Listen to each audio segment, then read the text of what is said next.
Hello my dear students, कैसे हैं आप सभी लोग। आज हम लोग बात करेंगे एक न्यू टॉपिक्स के बारे में। ये काफी इंटरेस्टिंग टॉपिक्स है और इसका नेम है रेस्पिरेशन यानी श्वसन। जब हमने डाइजेशन के बारे में बात किया था कि किस तरीके से ह्यूमन बॉडी के अंदर फूड का डाइजेशन होता है और किस तरीके से हम लोग फूड का डाइजेस्ट करके उससे एनर्जी ऑब्टेन करते हैं। मेरे प्यारे बच्चों, आज के इस लेक्चर में मैं आपको बताऊंगा कि रेस्पिरेशन क्या होता है और उसका मैकेनिज्म क्या होता है। तो चलिए देर ना करते हुए शुरू करते हैं। आज के इस लेक्चर में हम लोग बात करेंगे रेस्पिरेशन यानी श्वसन के बारे में। इससे पहले मैं थोड़ा सा आपको एक बात बता दूं कि रेस्पिरेशन और ब्रीदिंग में क्या अंतर होता है। तो आप सबसे पहले ब्रीदिंग के बारे में समझिए और उसके बाद मैं आपको बताऊंगा कि रेस्पिरेशन क्या होता है। ब्रीदिंग का मतलब होता है गैसेस को अंदर लेना और उसे बाहर ले जाना, यानी inhalation and exhalation. This process is known as breathing. Simply अगर आप ऑक्सीजन को अंदर ले जाते हैं या कार्बन डाइऑक्साइड को ले जाते हैं या कोई भी गैस को आप बाहर निकलते हैं, इस प्रोसेस को हम लोग ब्रीदिंग कहते हैं, यानी सांस लेना और सांस छोड़ना कहते हैं। लेकिन मेरे प्यारे बच्चों, रेस्पिरेशन का मतलब होता है ऑक्सीजन या कार्बन डाइऑक्साइड को अपने अंदर लेना और उसका यूज करके, उसे यूटिलाइज करके, फूड को ब्रेक डाउन करके उससे एनर्जी ऑब्टेन करना। ये हमारा रेस्पिरेशन का मेन फंक्शन होता है। ब्रीदिंग में ये हमारे लंग्स में होते हैं। ब्रीदिंग यानी हम अपने ऑक्सीजन को लेते हैं और कार्बन डाइऑक्साइड को रिलीज करते हैं।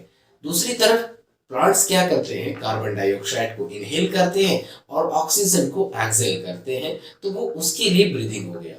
लेकिन रेस्पिरेशन का मतलब वो हुआ कि हम ऑक्सीजन को लें और प्लांट्स कार्बन डाइऑक्साइड को अपने बॉडी के अंदर ले जाएं और उसे यूटिलाइज करके एक एनर्जी ऑब्टेन करें। और कैसे होगा, किस तरीके से होगा, हम लोग दोनों के बारे में जिक्र करेंगे। सबसे पहले हम लोग ह्यूमन की बात करते हैं। मेरे प्यारे बच्चों, रेस्पिरेशन का डेफिनेशन आप क्या लिखेंगे? The metabolic process, the metabolic process in which oxygen या कार्बन डाइऑक्साइड, यानी एनिमल्स ऑक्सीजन को यूज करेंगे और प्लांट्स कार्बन डाइऑक्साइड को, in which oxygen and carbon dioxide are utilized and obtain energy by the breakdown of food in cell. Respiration is a cellular process. इसका मतलब ये हुआ कि रेस्पिरेशन हमारे सेल में होते हैं और हमारे ब्रीदिंग जो होते हैं हमारे लंग्स में होते हैं। तो मेरे प्यारे बच्चों, अगर रेस्पिरेशन की बात करेंगे तो सिंपल सी ये बात हो गई कि कार्बन डाइऑक्साइड या ऑक्सीजन को अपनी बॉडी के अंदर लेना, उसे यूटिलाइज करके उससे एनर्जी को ऑब्टेन करना। ठीक है। अगर मैं बात करूंगा टाइप्स ऑफ रेस्पिरेशन का, तो आप नोट डाउन करेंगे टाइप्स ऑफ रेस्पिरेशन। तो रेस्पिरेशन के कितने टाइप्स होते हैं? तो मैं कहूं कि अभी तक से मैंने जितना पढ़ा है, रेस्पिरेशन के दो टाइप्स होते हैं। सबसे पहला जो होता है वो होता है एरोबिक यानी वायवीय श्वसन, यानी एरोबिक रेस्पिरेशन। और अगर मैं सेकंड की बात करूंगा तो सेकंड होता है एनएरोबिक रेस्पिरेशन। इसे हम वायवीय श्वसन कहते हैं, वायवीय श्वसन कहते हैं और इसे अवायवीय कहते हैं। इसका मतलब ये हुआ कि हमारे बॉडी के अंदर दोनों तरीके के रेस्पिरेशन होते हैं, एरोबिक भी और एनारोबिक भी। पर कैसे, किस तरीके से? तो मैं आपको बता दूं, एरोबिक का मतलब सिंपल होता है in the presence of oxygen, in the presence of oxygen. अगर ऑक्सीजन हमारे बॉडी के अंदर रेस्पिरेशन में पार्टिसिपेट हो रहे हैं तो समझ जाएंगे कि वो हमारा एरोबिक रेस्पिरेशन है, यानी ऑक्सीजन की एब्सेंस में नहीं, प्रेजेंस। और अगर ऑक्सीजन एब्सेंस है in the absence of oxygen. अगर एब्सेंस है क्या चीज, ऑक्सीजन, अगर ऑक्सीजन नहीं है तो उसको कहते हैं एनएरोबिक रेस्पिरेशन। अब ये कैसे होता है तो मैं आपको बताना चाहता हूं कि जो एरोबिक रेस्पिरेशन होता है, जो एरोबिक रेस्पिरेशन होता है, एरोबिक रेस्पिरेशन, और दूसरी तरफ अगर मैं बात करूंगा तो हमारे पास आ जाएगा एनएरोबिक रेस्पिरेशन। आपको बता दें कि एरोबिक रेस्पिरेशन हमारे शेल में होते हैं और कैसे होता है तो जरा मैं बता दूं, एक बात करूं, यहाँ ऑक्सीजन का प्रेजेंस होगा। इस केस में क्या होगा कि जो हम लोग ग्लूकोज फूड से ऑब्टेन करते हैं, ये ग्लूकोज में ऑक्सीजन ऐड होगा और ऐड होने के बाद ये ब्रेक डाउन होगा और यहां से हमारे पास कार्बन डाइऑक्साइड, वाटर और इसके साथ साथ 38 एटीपी एनर्जी फॉर्म होगा। अब ये एटीपी क्या है तो ये हमारे माइटोकॉन्ड्रिया में होता है, ये हमारे माइटोकॉन्ड्रिया में होता है।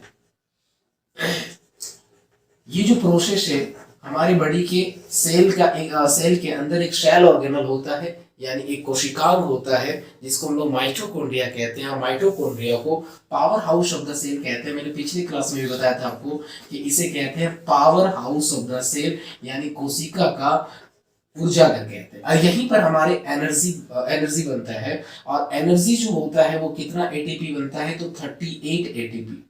ये एटीपी क्या होता है, एटीपी का फुल फॉर्म होता है एडिनोसिन ट्राइफॉस्फेट, एडिनोसिन ट्राइफॉस्फेट।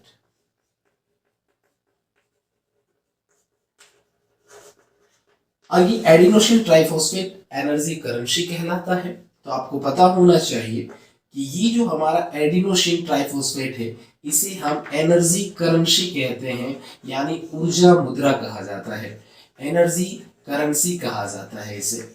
तो आपसे पूछा जाए कि एनर्जी करेंसी किसे कहते हैं तो आप एटीपी का नाम बताओगे।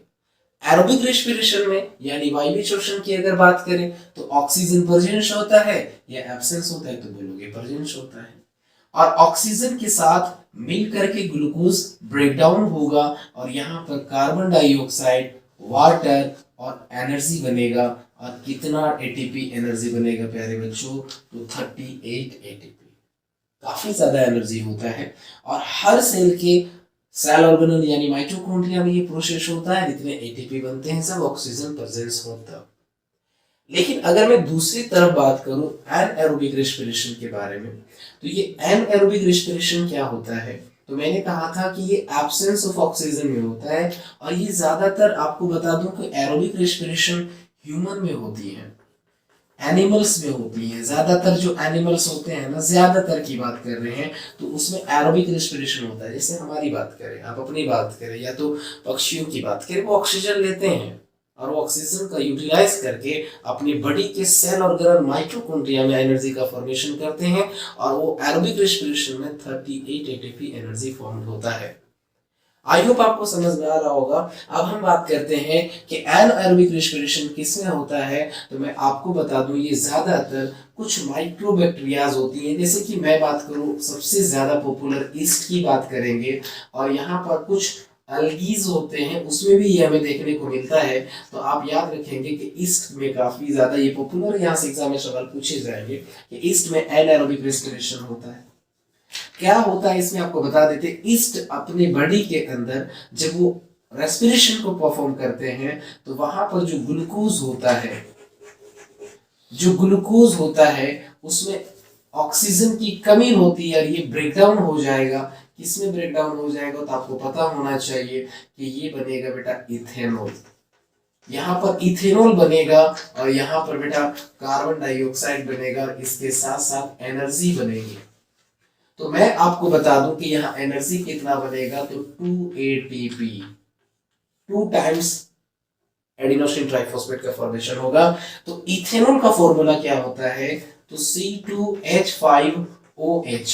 और इस इथेनॉल का यूज हम लोग वाइन्स बनाने में, मेडिकल सिरप वगैरह में इथेनॉल का यूज किया जाता है, परफ्यूम वगैरह में यूज किया जाता है।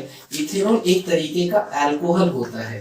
तो आपको मैं बता दूं कि अल्कोहल बनाने के लिए भी एनारोबिक रेस्पिरेशन का यूज करके, ईस्ट का यूज करके, इसका एनारोबिक रेस्पिरेशन करवा के ग्लूकोज को ब्रेक डाउन करवाया जाता है इथेनॉल में। इथेनॉल से जो अल्कोहल ये इथेनॉल बन रहा है, इसका अलग अलग तरीके के सब्सटेंसेस में यूज किए जाते हैं। यहां तक मैंने आपको बताया कि एनारोबिक रेस्पिरेशन क्या होता है। अब मैं आपको थोड़ा सा आगे बताना चाहता हूं कि ये एटीपी और एडीपी क्या है। तो मैं आपको जरा सा बता दूं कि अगर एटीपी जो होता है, एडीपी एडिनोसिन डाइफॉस्फेट, डाई का मतलब होता है दो, जब इसमें एक फॉस्फेट कंबाइन कर जाता है तो ये एडीपी यानी डाइफॉस्फेट ट्राइफॉस्फेट बन जाता है, क्योंकि यहाँ डाई का मतलब दो फॉस्फेट और एक फॉस्फेट आ जाएगा, इसका मतलब यहाँ पर मेरे पास हो जाएंगे ट्राइफॉस्फेट। और ये एटीपी एनर्जी करेंसी कहलाता है और ये हमारे माइटोकॉन्ड्रिया में बनता है। और आपको बता दें कि एनारोबिक रेस्पिरेशन में 2 एटीपी एनर्जी बनता है, एरोबिक रेस्पिरेशन में 38 एटीपी बनता है। और आपको बता दें कि एरोबिक में ऑक्सीजन प्रेजेंस होता है, एनारोबिक में ऑक्सीजन एब्सेंस होता है।